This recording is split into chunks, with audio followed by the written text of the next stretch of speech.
Good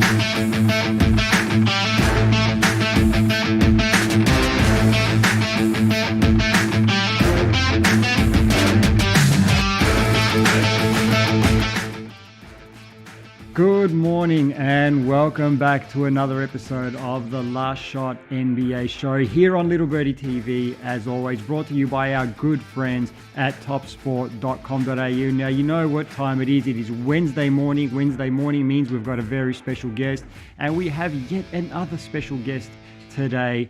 He is one of the hardest working men in the basketball industry. He's a good friend of mine. He's an NBA writer and podcast host from Hoops Hype. He's Italian, but we can't all be Greek, so don't hold that against him. Mr. Michael Scotto, how are you, sir? Nick, it's a pleasure. It's great to see you again, brother. Miss you here in the arenas at Barclays and MSG. How you doing, brother? I'm good, sir. I'm good. You know, I miss you guys as well. Look, I know you're a busy man, Mike, so we're just going to jump straight into it today. Let's go around the NBA a little bit. We're going to talk a little bit about the Chicago Bulls and DeMar DeRozan. DeMar was named Eastern Conference Player of the Week, but unfortunately has been placed into health and safety protocols. We have a tweet here from Adrian Wojnarowski. DeRozan is ruled out versus Denver. Unclear how much longer he will be out for the Bulls. DeRozan will need to show 2 consecutive negative PCR tests in 24 hours or to be isolated for at least 10 days. The Bulls also have couple other players out, Kobe White and Javonte Green, in the health and safety protocols. Mike, the Bulls have been playing really well this season. How does this affect them moving forward? Oh, it's an incredible blow. You know, DeMar DeRozan has been their fourth quarter go-to guy down the stretch, and he's been a guy that's been an MVP candidate. No question that his loss is going to hurt them. You know, Zach LaVine has done what he's done for the past few seasons, and it's been great to see. But they also needed DeMar to carry them without Nikola Vucevic as well. And now Vuce is going to have to return the favor for Chicago. I've been impressed with them so far, Nick. I thought it would take them a little bit of a while to gel with the additions of DeMar DeRozan and Lonzo Ball, Alex Caruso over the summer. But, you know, kudos to Billy Donovan, who was also named Coach of the Month in the East. He's made it become a seamless transition for them. And they're right near the top of the East with the Brooklyn Nets and the Milwaukee Bucks right now.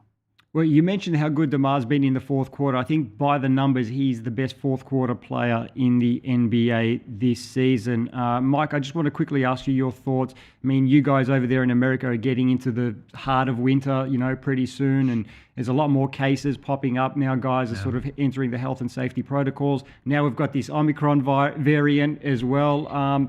You know, how do you see the league sort of policy shaping up throughout the season as it tries to sort of navigate its way through new variants and more guys dropping out and all that sort of stuff? Well, it's definitely in the winter here, Nick. That's why we're rocking the beard right now. But as far as for the protocols, look, they're in place for a reason, just to try to keep the season moving as seamlessly as possible. Ultimately, you know, the league stance is, you know, if you got, you know, your vaccine, hopefully you get a booster. That's the best way you can combat the new variants that are out there and this virus that we've been dealing with, you know, with COVID for a long time now. So to me, it's just their way of trying to keep everybody as safe as they can. They want to obviously get through the season. You know, if you talk to any players, they don't want to do a bubble again. I'll tell you that right now. So, you know, I would expect them to just try to navigate it as best they can. They expect that guys are going to miss some games at times. It's just part of it. You know, it's the winter season. It's more likely to spread now than it would be in the summer, for example. So, you know, because most people are inside because it's cold out. So for the league, you know, they've prepared for this. And I think that the players certainly don't want, as I said, to go into a bubble. So I look for them to try to push through this as best that they can. How do you see, you mentioned that you didn't think the Bulls would gel this quickly. I was kind of in the same boat as well. I like the moves that they made in the offseason, but I just didn't see them being this good this quickly. DeMar's averaging 26.5 points a game, 5.3 rebounds, 4.1 assists. How far can this Bulls team go in the playoffs, Mike? You know, I think certainly with Brooklyn missing Kyrie Irving, it knocks down their chances. To me, Nick, I think the Milwaukee Bucks overall are the team to beat in the East currently. As we're taping this, they're undefeated when Giannis, Drew Holiday and Chris Middleton all play together. And that's, including, with games with Brook Lopez out and he's getting surgery for his back. So to me, I think Milwaukee is the team to beat right now. They, until proven otherwise, I think Chicago and Brooklyn are in that tier to try and combat them. Philadelphia took a step back without Ben Simmons this year. And I think that, they're not going to be able to really replace his production. They've shown that to this point. So to me, those are the real contenders I look at in the East, with Milwaukee being the front runner. I agree with you, Mike. I picked them at the start of the season to go back to back. Obviously, they were, had a lot of guys not playing, and we were going to talk about the Milwaukee Bucks a little bit later, but I feel like this is a good time to bring it up now. I'm still sticking with them to go back to back. Like you said, with their big three guys playing together, they are undefeated. They lost to the Toronto Raptors last week, but Giannis didn't play in that game. They've looked really, really good when they've been healthy. They've got a favorable schedule coming up. Of the 12 games left in this calendar year, they've got Miami next, Houston twice, Orlando twice, Boston twice, New York, Indiana, New Orleans, Cleveland, and Dallas. Out of all those games, only Miami is the team that's, at least 2 games over 500. So they could really go on a nice little run to close out 2021, couldn't they? Oh, no question, Nick. And I mean, again, the biggest thing for them has been getting everybody healthy and having Giannis, Drew, and Chris Middleton all on the floor together. To me, I just felt like the continuity they had. Bringing back Bobby Portis was a little bit of a surprise. I think most people thought that he would leave for more money. But now, in coming back, they'll have his bird rights and be able to pay him more if he wants to stay. It's been a great fit for him. And kudos to him for valuing that, as opposed to just taking the bag somewhere else. And Milwaukee's been the best fit for his ability so far. I think that can't be understated. And then they added more shooting with the Grayson Allen trade. And ultimately for them, Dante DiVincenzo, they're going to have to see what they do in the future with him. And in free agency, they, extended Grayson Allen. So I think they're pretty well positioned looking ahead for the next few years. And obviously, when you have Giannis, you have a chance to win every single night. One of the great players we've seen, let alone top 75 all time now, as he was just named to that list. And Mike, like I always like to say, a Greek man will never let you down 67% of the time. And look, I like the signing of DeMarcus Cousins as well, because now with Brook Lopez out, they need another big body there. Mike, I want to get your thoughts on the rookies so far this season. Obviously, down here in Australia, we're very proud and very excited to see what Josh Giddey's been doing with the Oklahoma City Thunder. Prior to the season, I had picked Jalen Green to win the Rookie of the Year, but I'd like to think that Josh Giddey's making a nice little case for himself in that race. Mike, what do you see from Josh Giddey and from the rookies in general? Well, Nick, I also picked Jalen Green coming into the year. I figured he was going to have the most opportunity out of anyone to really make a name for himself and have a lot of minutes and shot opportunities on a rebuilding Houston Rockets team. But he's been sidelined for a little bit. I think when you look at the Rookie of the Year race right now, it's headlined by 2 guys.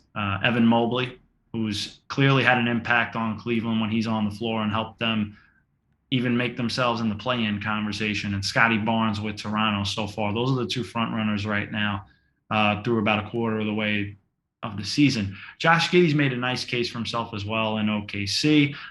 Certainly with Josh, his passing ability has been on full display, and he's one of the youngest guys to get a triple-double. Kudos to him on that mark so far. I just think ultimately Evan Mobley's ability to help Cleveland win games might ultimately be a factor. He's a great 2-way player, as is Scotty Barnes.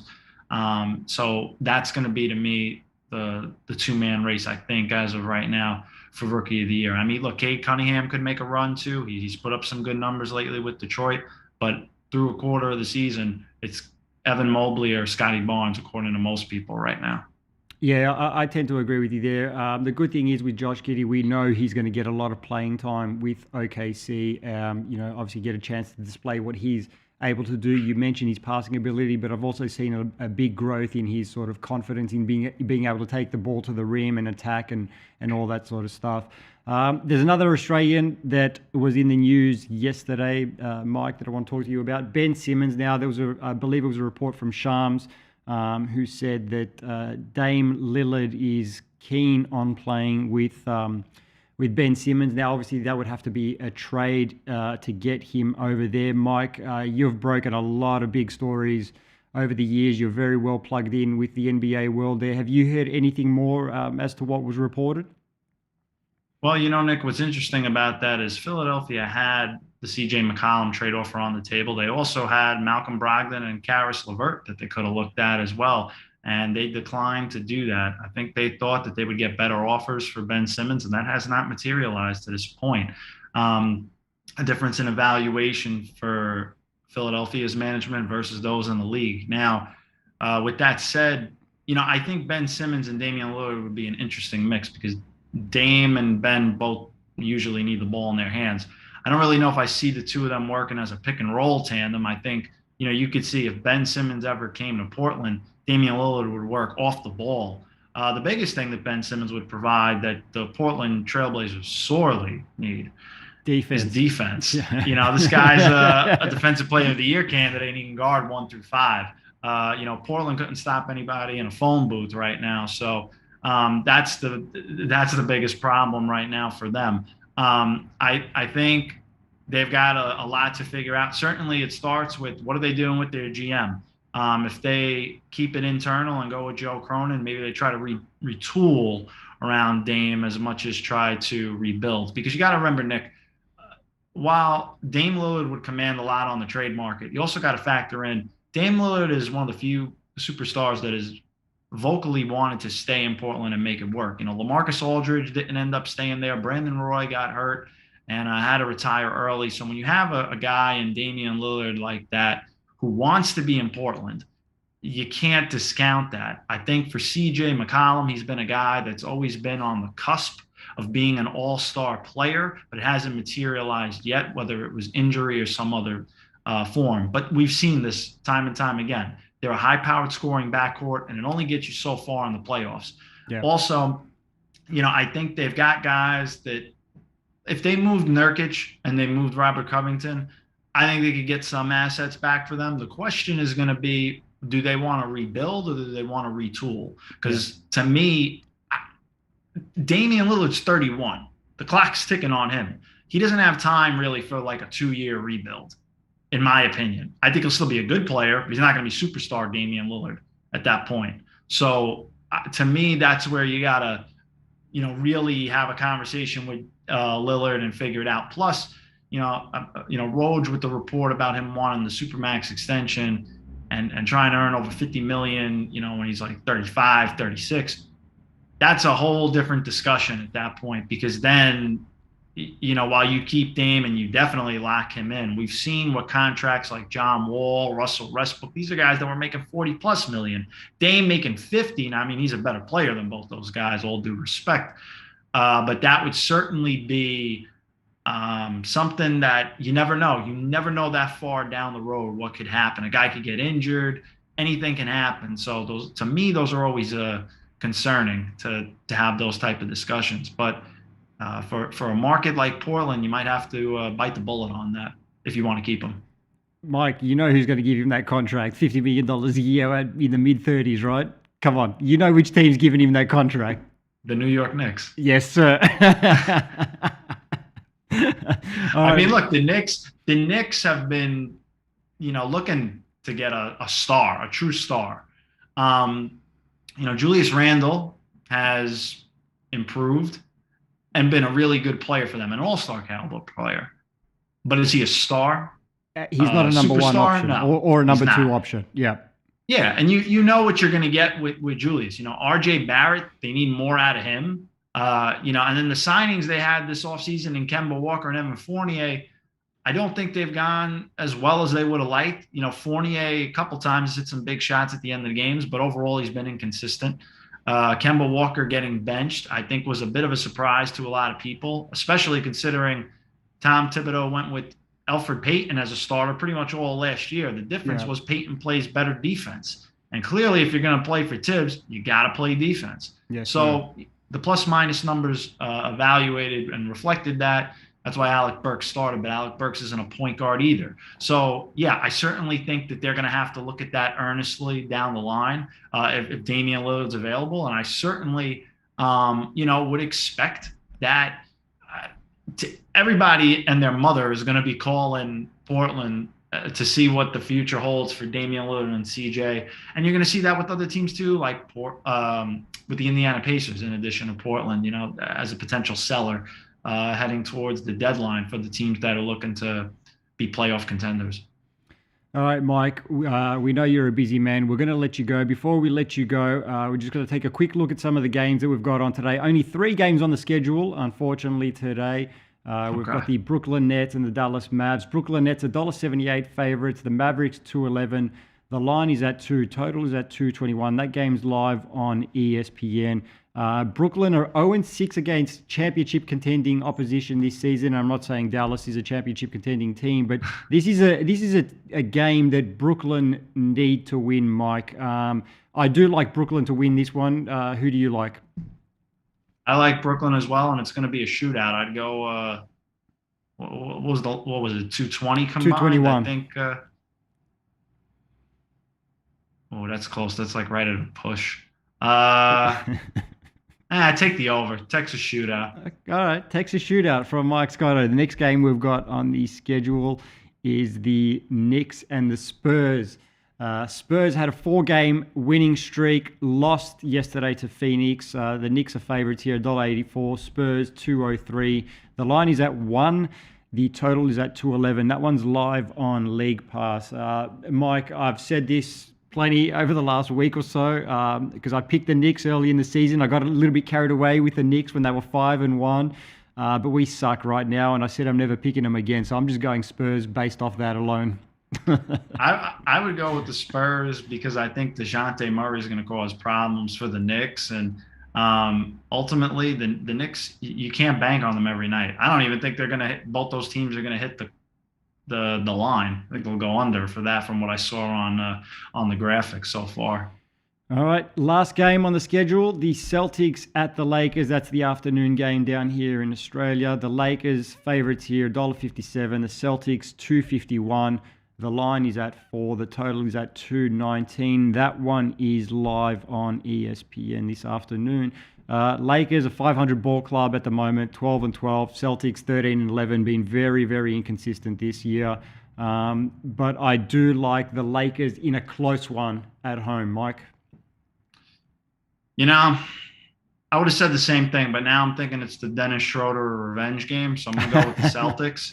And I think it'll be close. But to your point, look, both these teams have been extremely inconsistent all season. Carmelo Anthony will be back for the Lakers. That's a good boost for them. But I think ultimately Dennis Schroeder's been circling this one on his calendar for a while. I expect him to have a big game against the Lakers tonight. All right, we'll see how that one plays out. Excuse me. Mike, like I said, we know you're a very busy man. You have big news to break and podcasts to record. So thank you very much for your time. We definitely hope to have you on again as the season goes on. You're always welcome on this show. We will be back on Friday morning with old mate Benyam Kadane once again. This has been the Last Shot NBA show, brought to you by our good friends at topsport.com.au, and we'll see you guys on Friday morning.